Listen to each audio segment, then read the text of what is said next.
सबके साथ शेयर करें। आमीन। Hallelujah, praise the lord. मसीह यीशु के जिंदा और जलाली नाम में आप सबकी सलामती हो। मैं खुदा का शुक्रगुजार हूं कि आज उसने हमें मौका दिया है कि हम उसकी हजूरी में आएं और उसके नाम की ताज़ीम करें, उसके जिंदा कलाम को, उसके मुंह की बातों को, उसके कलाम की सच्चाइयों को आज सीख सकें।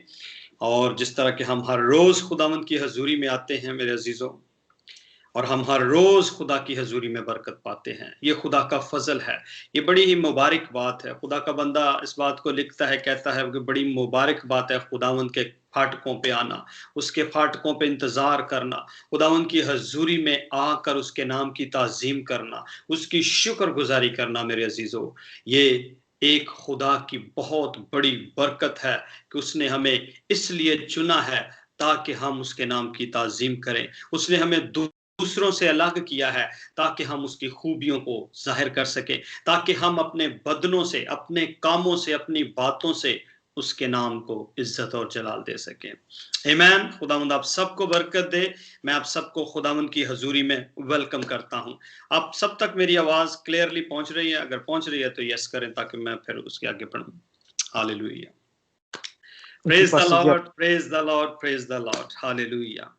कल रात को जब हम दुआ कर रहे थे, अब आज दुआ के दौरान खुदावंद का हजूरी, उसका मसा जो है वो अनॉइंटिंग बहुत ज्यादा थी और मैंने उस चीज को महसूस किया।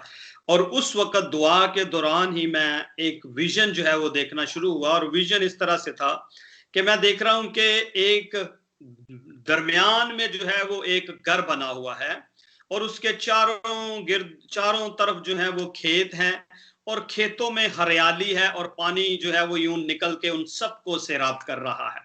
मैं इस चीज को इस तरह से समझता हूं कि वो जो घर है, वो जो खैमा है, वो जो मज़बा है, वो हम लोग हैं जो वहां पे मौजूद हैं। और वो जो पानी है वो खुदा का पाक रूह है जो तमाम जिंदगियों को सहराब कर रहा है और हर तरफ हरियाली है। वो इस बात को जाहिर करता है कि खुदावंद की हजूरी, खुदावंद की मामूरी आप सबकी जिंदगियों में कसरत से काम कर रही है और आपकी जिंदगियां दिन ब दिन बरकत हो रही हैं और खुदावंद आपको रूह में बढ़ा रहा है, आपको मस्सा में बढ़ा रहा है। मैं खुदा की शुक्रगुजारी करता हूं जो हमारी दुआओं को सुनता और उनका जवाब देता है, अपने लोगों से मोहब्बत करता है और हमेशा हमारे दरमियान में आता है, हमारे साथ होता है और हमें जो है कुव्वत और जोर से भरता है ताकि हम उसकी ताजीम करें, ताकि हम उसके नाम को हमेशा ऊंचा करें। आमीन। मैं आज आपके सामने एक हवाला जो है वो पढ़ना चाहता हूं। ये बड़ी ही खूबसूरत वर्ड्स है। आज दोपहर में मैं जब जो है वो सोच रहा था, बाइबल के हवाले से कुछ पढ़ रहा था, तो ये वर्ड्स जो है वो खुदा के रूह की तरफ से मेरे दिल में आई। तो मैंने सोचा कि मैं आज इसी के ऊपर जो है वो आप सबके साथ जो है वो बात करूंगा। खुदा के जिंदा कलाम मुकद्दस में से ज़बूर की किताब है, उसका 126वां ज़बूर है और उसकी 5वीं और 6ठी आयत जो है वो हम पढ़ेंगे। जिनके पास खुदावा का जिंदा कलाम है इस वक्त, वो मेरे साथ इस हवाले को खोलें। 126 ज़बूर, साम 126 वर्स 5 और 6, इसको हम पढ़ेंगे। और इसमें खुदा के कलाम मुकद्दस में यूं लिखा है, 5वीं आयत से मैं पढ़ता हूं। जो आंसुओं के साथ बोते हैं वो खुशी के साथ काटेंगे, जो रोता हुआ बीज बोने जाता है वो अपने पूले लिए हुए शादमान लौटेगा। आमीन। खुदा उनके कलाम के पढ़े और सुने जाने पे उसकी बरकत हो। खुदावंद आप सबको ब्लेस करे इस कलाम के वसीला से। रूहुल कुदस मेरी मदद और रहनुमाई करना यीशु के नाम में। जो आंसुओं के साथ बोते हैं, क्या करते हैं जी? जो आंसुओं के साथ बोते हैं वो खुशी के साथ काटेंगे। सो मेरे अजीजों, जब मैं इसको दूसरे लफ्जों में बयान करूं तो वो ये है कि अगर आप खुशी के साथ काटना चाहते हैं, अगर आप एक बड़ी फसल को लेना चाहते हैं, तो उससे पहले आपको एक काम करने की जरूरत है कि बड़े ही दिल सोजी के साथ, बड़े ही जो है वो अपने पूरे दिल के साथ जो है वो आपको बोने की जरूरत है, आंसुओं के साथ बोने की जरूरत है और पूरी लगन के साथ आपको बोने की जरूरत है, ताकि आप खुशी के साथ उसका फल काट सके। जो बीज आप डालेंगे वो तभी फलदार होगा जब आप उसके लिए सीरियस होंगे। बहुत दफा ऐसा होता है कि हम चीजों के लिए इतने सीरियस नहीं होते, और चूंकि हम सीरियस नहीं होते तो बहुत दफा उनका रिजल्ट वैसा नहीं आता मेरे अजीजों। कई दफा सालों साल हम इस तरह चलते रहते हैं लेकिन उनका रिजल्ट नहीं आता, आता है या पूरा नहीं आता। लेकिन खुदा का कलाम कहता है जो आंसुओं के साथ बोते हैं। आंसुओं के साथ बोने से क्या मुराद है, किस तरह आप इसको अंडरस्टैंड करते हैं? आंसू इंसान की उस हालत को जाहिर करते हैं, उस इमोशनल स्टेट को जाहिर करते हैं जब वो अपने आप को बेयारो मददगार फील करता है, या ऐसे हालात में से जब गुजरा होता है, या ऐसे वक्त में से जब गुजरा होता है जब उसको बड़े दुखों का सामना हुआ होता है और उसको कोई खुशी की खबर मिल जाती है तो उस वक्त भी उसके आंसू निकलते हैं, जिसे हम कहते हैं खुशी के आंसू है। लेकिन होता यही है कि उसके पीछे, उसके बिहाइंड एक बहुत ही जो है वो क्या कहना चाहिए, एक दर्दनाक स्टोरी समटाइम होती। आंसू उस वक्त निकलते हैं जब इंसान गमगीन हो जाता है। आंसू उस वक्त निकलते जब इंसान दिलगीर होता है, जब इंसान किसी चीज के लिए इतना सीरियस हो जाता है और वो फील करता है कि मैं बेयारो मददगार हूं, अब मेरे अंदर इस बात को बर्दाश्त करने की सकत नहीं है, अब मुझे मुझे कहीं से मदद नजर नहीं आती। और इस वजह से क्या होता है कि इंसान के आंसू निकलते हैं, और इंसान के आंसू जो हैं वो उसको प्यूरिफाई करते हैं। इंसान के जब आंसू निकलते हैं तो उसको प्यूरिफाई करते चले जाते हैं। जब वो खुदावंद की हजूरी में बैठकर अपने आंसू बहाता है तो उसको प्यूरिफाई करते चले जाते हैं। क्योंकि जब खुदा का रूह इंसान को छूता है, जब खुदा का रूह इंसान की जिंदगी में दाखिल होता है तो वो प्यूरिफाई होना शुरू हो जाता है, और आंसुओं की सूरत में जो है वो उसके अंदर से आंसुओं की सूरत में उसकी जिंदगी के हालात, जहां पर वो बेबस रहा होगा, जो गलतियां खताएं उसने की होंगी, जो भी काम उसने ऐसे किए होंगे, जब वो खुदावंद की हजूरी में बैठता है और रूहुल कुदस उसको जो है वो प्यूरिफाई करना शुरू करता है तो उसके आंसू निकलते हैं। वो खुदा के किए गए बड़े काम को जब अपनी जिंदगी में देखता है तो वो आंसू निकालता है। इसी तरह किसी भी काम के लिए जब हमारी जिंदगी में कोई काम नहीं होते, रुकावटें, बंधन और हालात इस तरह हमारे सामने खड़े होते हैं दीवार की तरह, पहाड़ों की तरह मेरे अजीजों, तो तब जब हमें कहीं भी हमारी मदद नजर नहीं आती, हमें अपनी कुम्मक कहीं से मिलती हुई नजर नहीं आती, उस वक्त भी हमारे आंसू निकलते हैं। और कलाम में लिखा है जो आंसुओं के साथ बोते हैं। बोना जो है, अगर हम बीज की बात करें तो बीज बोने के लिए मेरे अजीजों बड़ी मेहनत करनी पड़ती है। बीज बोने से पहले एक प्रोसेस है जिसमें से गुजरना होता है, और वो प्रोसेस है तैयारी का प्रोसेस। और तैयारी का प्रोसेस आप जानते हैं कि किसी भी चीज की तैयारी का प्रोसेस आसान नहीं है मेरे अजीजों। जब आप तैयारी के अमल में होते हैं, आप देखें जब किसी बर्तन को जब वो कच्चा होता है और उसको, उस मट्टी को जब बर्तन बन के जब उसको भट्टी में डाला जाता है तो उसको बहुत हाई लेवल की जो है वो आग दी जाती है, बहुत ही हाई टेम्परेचर की जो है वो आग दी जाती है, तपश दी जाती है, ताकि वो क्या हो जाए, पक जाए, मजबूत हो जाए, स्ट्रांग हो जाए। इसी तरह जब सोना उसकी एक स्टेट है, एक हालत है, लेकिन जब वो आग में डाला जाता है और उसको आग के हाई टेम्परेचर में से जब गुजरना पड़ता है, उसके बाद उसकी वैल्यू, उसकी कीमत और भी बढ़ जाती है। यानी तैयारी का प्रोसेस जो है वो बड़ा मुश्किल है। जब खेत के अंदर बीज बोने के लिए जाता है किसान, तो वो क्या करता है, पहले पहले हल चलाता है।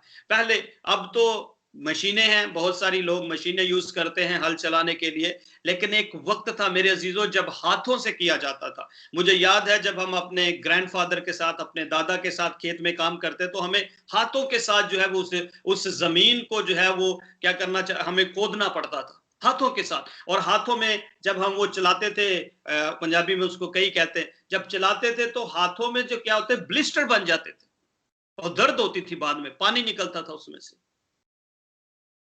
मैं आपको ये बताना चाहता हूं, जो तैयारी का प्रोसेस है बड़ा मुश्किल है। बीज बोने से पहले जो है उसको जमीन को तैयार किया जाता था और उसके ऊपर फिर हल चला के उसको नरम किया जाता है, उसके ऊपर और कई तरह के काम करके फिर जब जमीन नरम होती तो उसमें बीज बोया जाता है। इसलिए वो कहता है जो आंसुओं के साथ बोते हैं। मेरे अजीजों, बोना कोई आसान काम नहीं है। किसी भी काम के लिए जब आप बोने लगते हैं तो आपको तकलीफ होती है, आपको मुश्किल का सामना करना पड़ता है। कहीं भी आप चले जाएं, जब भी आपको तैयारी के प्रोसेस में से गुजरना पड़ता है तो वो प्रोसेस आसान नहीं होता है और फिर उसका रिजल्ट आता है और वो खुशी के साथ आता है। वो कहता है जो रोते हुए बीज बोने जाता है। यसाया नबी के सहीफा में लिखा हुआ है, वो रोते, ये यर्मिया की किताब उसका 31वां बाब 9वीं आयत में लिखा है, वो रोते और मुनाजात करते हुए आएंगे, मैं उनकी राहबरी करूंगा। खुदा का कलाम ये कहता है वो रोते हुए आएंगे, यानी अपना फोकस खुदा पे रखते हुए कि अब हमारी कुम्मत, हमारा ध्यान, हमारा जो जोर और कुव्वत हमारा बचाने वाला है वो सिर्फ खुदा है। क्योंकि हम अपने तौर पे कुछ नहीं कर रहे, हम जो है वो हेल्पलेस हो चुके हैं, होपलेस हो चुके हैं। लेकिन जब आंसू निकलते हैं तो उस वक्त जब बोया जाता है, मेरे अजीजों मैं आपको बताना चाहता हूं एक बड़ी खास बात। हन्ना की स्टोरी से आप सब लोग वाकिफ हैं।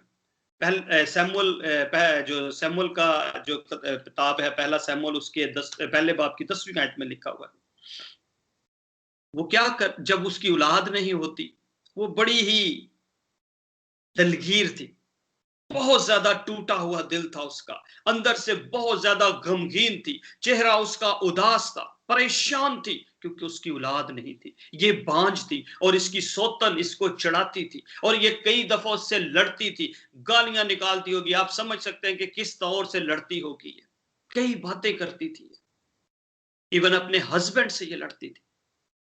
लेकिन मेरे अजीजों, जिस दिन इसने अपने आंसुओं से बोया, बाइबल में लिखा है 10वीं आयत में, सो वो खुदावन से दुआ करने और जार जार रोने लगी। क्या करने लगी? खुदावन से दुआ करने लगी और जार जार रोने लगी। और क्या कहा खुदावन से कि खुदावंद, मैं तेरी हजूरी में मन्नत मांगती हूं कि अगर तू मुझे एक बेटा दे दे और वो भी मैं तुझे दे दूंगी। बीज उसने कैसे बोया है? आंसुओं के साथ बोया है मेरे अजीजों। और बीज क्या है? बेटा, औलाद का बीज उसने बोया है, आंसुओं के साथ बोया है। खुदा की हजूरी में जब एली उसे कहता है कि तू कब तक नशे की हालत में रहेगी, कहती है कि मैं नशे में नहीं हूं, मैंने तो अपना दिल जो है खुदावंद की हजूरी में उंडेला है।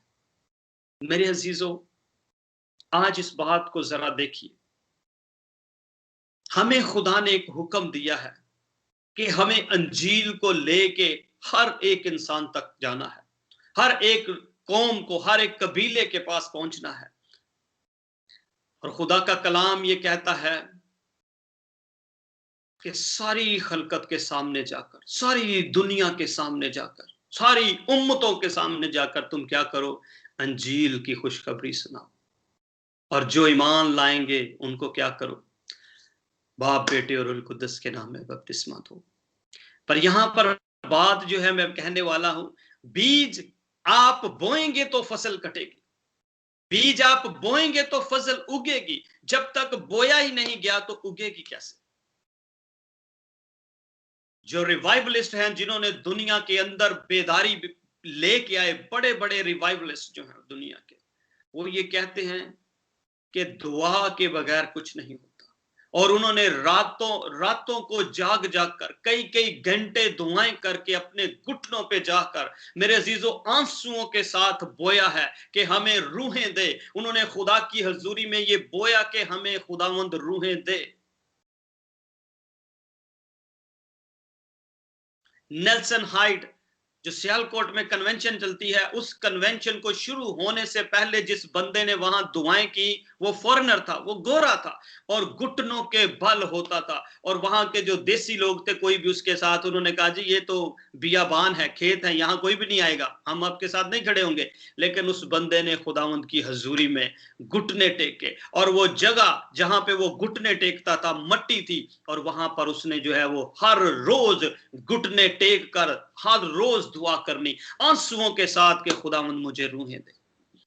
मेरे अजीजों, आज हम लोग भी उसी तरह से, उसी जोर और उसी कुव्वत के साथ, उसी जज्बे के साथ जब आंसुओं के साथ बोएंगे, जिस तरह हन्ना ने बोया और खुदा ने उसे औलादे नरीना बख्शी, खुदा ने उसे बेटा, बेटी और बेटे, और इस तरह खुदा ने उसकी जो है वो झोली भर दी, उसकी दुआ को सुना और उसकी जिंदगी के अंदर कसरत की बरकत आ गई, क्योंकि उसने आंसुओं के साथ बोया था। लिखा है जो आंसुओं के साथ बोते हैं वो पूले उठाए हुए आएंगे। पूले कहते हैं बड़ी बड़े जो गठड़ियां होती ना, इस तरह से। मेरे अजीजों, मैं आप सबसे ये एक चैलेंज के तौर पे कहना चाहूंगा कि जब आप खुदा के लिए खिदमत कर रहे हैं, जब आप खुदावंद के लिए रूहों को जीत रहे हैं, तो आइए दुआ में आंसुओं के साथ बोएं मेरे अजीजों। खुदावंद बड़े ही बेटे और बेटियां जो है वो देगा, जब हम आंसुओं के साथ, दिल सोजी के साथ, बड़े जो है वो अपने आप को खुदावंद के हजूर उंडेल कर, अपने दिल को उंडेल कर बोएंगे, तो खुदावंद हमें बहुत सारी रूहें देगा, खुदावंद हमें बहुत सारे स्पिरिचुअल बेटे और बेटियां अता करेगा। क्योंकि जो कुछ हम जो है वो आंसुओं के साथ बोएंगे, हम खुशी के साथ काटेंगे। जब वो फसल तैयार होगी, जब वो फसल जो है वो हार्वेस्ट का टाइम होगा, आप देखेंगे कि कैसी खूबसूरत फसल खुदा ने दी है। बाइबल में लिखा है जब एक इंसान तौबा करता है तो आसमान पे लाखों फरिश्ते खुशी मनाते हैं। क्योंकि ये जिम्मेदारी है कि हम उसी तौर से काम करें, हम इसी तौर से अपनी जिंदगी के अंदर चले। और मैं इसके लिए एक और एग्जांपल ये भी देना चाहूंगा कि जब आपकी पर्सनल जिंदगी के अंदर किसी चीज की कमी है, जिस तरह हन्ना की एग्जांपल आप देख लें कि उसने अपने आप को खुदावंद की हजूरी में हम्बल किया, उसने अपने आप को खुदावंद की हजूरी में नीचे किया। वो कहती है कि पहले तो मैं इधर उधर की बहुत सारी बातें करती थी।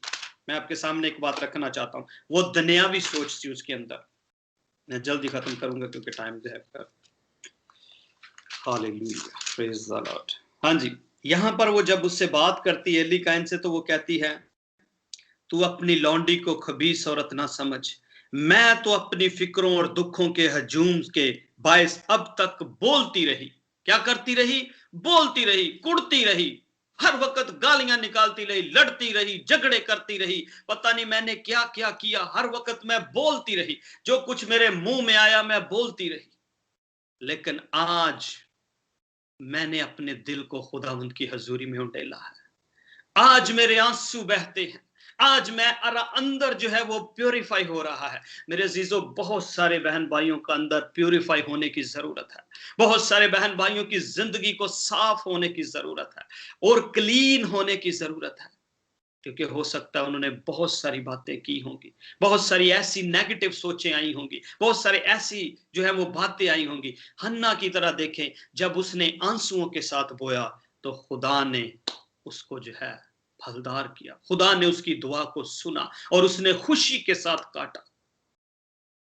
एक बेटा मांगा, खुदा ने उसको 5 बच्चे और दे दिए, टोटल 6 हो गए। मेरे अजीजों, आज मैंने तमाम बहन भाइयों से दरख्वास्त की हुई है पिछले कुछ दिनों से कि आप 2 रूहों के लिए दुआ करें या 2 फैमिलियों के लिए दुआ करें और उनके लिए दिल से दुआ करें और 14 दिन कंटिन्यूसली दुआ करें, फिर देखें खुदा कैसे काम करता है। आंसुओं के साथ बोए मेरे अजीजों, आंसुओं के साथ, बड़े दिल के साथ, बड़ी दिलसोजी के साथ बोएं उनके लिए, अपनी दुआओं में उनको बोएं खुदावंद की हजूरी में। और जब वो उगेंगे तो आप उसका फल देखेंगे और खुदावंद ना सिर्फ आप खुश होंगे बल्कि आसमान पे हजारों लाखों फरिश्ते खुशी मनाएंगे और खुदावंद इसका रिवार्ड जो है वो हमेशा आपको देगा। याद रखेगा, आपका एक भी काम जो है, बाइबल में लिखा है मुकाशफा 22:12 में, देख मैं जल्द आने वाला हूं और हर एक के काम के मुआफिक देने के लिए अजर मेरे पास है। खुदा इसका अजर देने वाला है, कोई और इंसान नहीं देगा। लेकिन मेरे अजीजों, आप खुशी के साथ काटेंगे। जो कुछ भी आप बोएंगे वो खुदावंद की हजूरी में आप खुशी के साथ काटेंगे। और मैं एक और बात आपसे कहना चाहता हूं। खुदा का बंदा यिर्मयाह जो है, वो यिर्मयाह उसके नामे बाप की पहली आयत में एक बड़ी खूबसूरत बात लिखता है। वो कहता है, काश मेरा सर जो है वो पानी होता। एक पढ़ लें, एक हवाला। इसमें वो उस दुख को जाहिर करता है अपनी कौम के लिए, अपने लोगों के लिए। मेरे अजीजों, क्या आज हम वो दुख और वो जो है वो पैशन रखते हैं, वो डेडिकेशन रखते हैं अपने लोगों के लिए, अपने बहन भाइयों के लिए? लिखा है, काश मेरा सर पानी होता और मेरी आंखें आंसू का चश्मा होती, ताकि मैं अपनी बिनते कौम के मकतूलों पर शबो रोज मातम करता। यानी रात दिन उनके लिए आंसू बहाता। मकतूलों पर, मकतूल उन्हें कहते हैं जो मर चुके हैं, जो डेड हैं। आज बहुत सारे बहन भाई हैं जो जिस्मानी तौर पे तो जिंदा नजर आते हैं, लेकिन रूहानी तौर पे मरे हुए हैं। उनको जिंदा करना, उनके लिए बोना मेरी और आपकी जिम्मेदारी है। उनके लिए आंसू बहाना, रखनों में खड़े होना मेरी और आपकी जिम्मेदारी है। मेरे अजीज, आइए खुदावंद की हजूरी में उनके लिए दुआ करें। आइए उन जिंदगियों के लिए खुदावंद की हजूरी में रखनों में खड़े हों, ताकि हम उनको खुदा के गल्ला में शामिल कर सके। उन खोई हुई भेड़ों के लिए दुआ करें। आइए हम उन खोई हुए लोगों के लिए, और खुदा के कलाम गलतियों के खत में लिखा गया है कि हमें बेदिल नहीं होना। अगर हम बेदिल नहीं होंगे तो ऐन वक्त पर काटेंगे। खुदा ऐन वक्त पर हमारी रहनुमाई करेगा, और जो फसल तैयार होगी हम उसको जरूर काटेंगे। इसलिए हमें हिम्मत नहीं हारनी मेरे अजीजों। अपनी दुआ में, अपनी मुनाजातों में, अपनी दुर्खास्तों के अंदर उन बहन भाइयों के लिए हमें दुआ करनी है। आइए हम अपनी आंखों को बंद करें और उन रूहों के लिए दुआ करें, उन बहन भाइयों के लिए दुआ करें, उन लोगों के लिए दुआ करें जिनकी जिंदगी अभी तक इब्लीस के कंट्रोल में है और इब्लीस के हाथों दुख उठा रहे हैं। क्योंकि खुदा किसी की हलाकत नहीं चाहता, वो ये चाहता है कि हर एक की तौबा तक नौबत पहुंचे। मेरे अजीजों, आइए अपने आंसुओं के साथ, आइए अपने पूरे दिल के साथ खुदावंद की हजूरी में उनके लिए दुआ करें। आइए खुदावंद की हजूरी में खुदा से रूहें मांगे। आइए हम उससे कहें कि खुदावंद तू हमें रूहें दे। जब हम आंसुओं के साथ बोएंगे तो खुदा जो है हमें खुशी के साथ लबरेज कर देगा। खुदा जो है वो हमें खुशी के साथ जो है वो हम उस फसल को काटेंगे, और खुदावंद की हजूरी में बड़ी शादमानी होगी। खुदावंद की हजूर में फरिश्तेगान जो है वो खुश होंगे, आसमान पे खुशियां जो है वो मनाई जाएंगी। आमीन। खुदावंद आप सबको बरकत दे। God bless you. आइए दुआ करते हैं। Hallelujah, hallelujah. आइए हम अपनी आंखों को बंद करें। आइए हम अपने आप को खुदावंद की हजूरी में ले आए। आइए हम अपने आप को इस बात के लिए जो है वो अपने आप को डेडिकेट करें कि हम रूहों के नजात के लिए काम करें, रूहों को बदलने के लिए काम करें, अपने लोगों के लिए, उन तमाम बहन भाइयों के लिए जो अभी तक इब्लीस के कंट्रोल में है, ताबे हैं। वो खानदान जो दुखों तकलीफों में से गुजरे, बीमारियों में से गुजर रहे हैं, उन हालात में से गुजर रहे हैं जिनको जहां पर उन्हें कुछ नजर नहीं आता, जहां पर उनके लिए कोई होप नहीं है, उनके लिए कोई उम्मीद नहीं है। मेरे भाइयों, हमें रखनों में खड़े होने की जरूरत है। हमें उनके लिए दुआएं करने की जरूरत है। हमें आंसुओं के साथ बोना पड़ेगा खुदावंद की हजूरी में। तभी खुदा हमें रूहें देगा। तभी वो जो है एक रिवाइवल जो है उसकी सूरत पैदा होगी। तभी जो है वो रिवाइवल आएगा। तभी लोगों में बेदारी आएगी। तभी लोग जागेंगे। जितने भी रिवाइवलिस्ट हैं, जितने भी एवेंजलिस्ट हैं, उन्होंने ऐसे ही लोगों को जिंदगियों को नहीं बदला, बल्कि उन्होंने रातों जाग कर आंसू बहाए हैं। कई रातों रात उन्होंने दुआएं की हैं। कई दफा वो दुआओं में ठहरे रहे हैं। इसलिए खुदा का कलाम हमें एक और भी चीज सिखाता है, और वो ये कहता है पहला थस्सलुनीकियों के खत के 5वें बाब की 12वीं आयत में कहता है, dear brothers and sisters, honour those who work hard among you and give you spiritual guidance। ऐ मेरे अजीजों, उन लोगों की भी इज्जत कीजिए जो आपके लिए हार्ड वर्क करते हैं। मेरे अजीजों, हम जब रखनों में खड़े होते हैं, हम दूसरे बहन भाइयों के लिए हार्ड वर्क कर रहे हैं, हम मेहनत कर रहे हैं उनके लिए। और खुदा का बंदा पालूस ये बात लिखता है कि उनको जरूर इज्जत मिलनी चाहिए, क्योंकि वो रखनों में खड़े होने वाले हैं। आज हम रखनों में जब खड़े होते हैं मेरे अजीजों, तो तमाम बहन भाइयों को ये बात सोचनी चाहिए कि उन्हें उन लोगों की रिस्पेक्ट करनी चाहिए, उन्हें इज्जत देनी चाहिए, क्योंकि वो उनके लिए मेहनत करते हैं, क्योंकि उनके लिए आंसू बहाते हैं, क्योंकि उनके लिए रातों को जागकर खुदावंद की हजूरी में घुटनों के बल होकर आंसू बहाते हैं। मेरे अजीजों, आइए हम सब दुआ करते हैं। Hallelujah, praise the lord, praise the Lord. खुदा तेरी शुक्रगुजारी करते हैं। ब्रदर शाहिद अगर हमारे साथ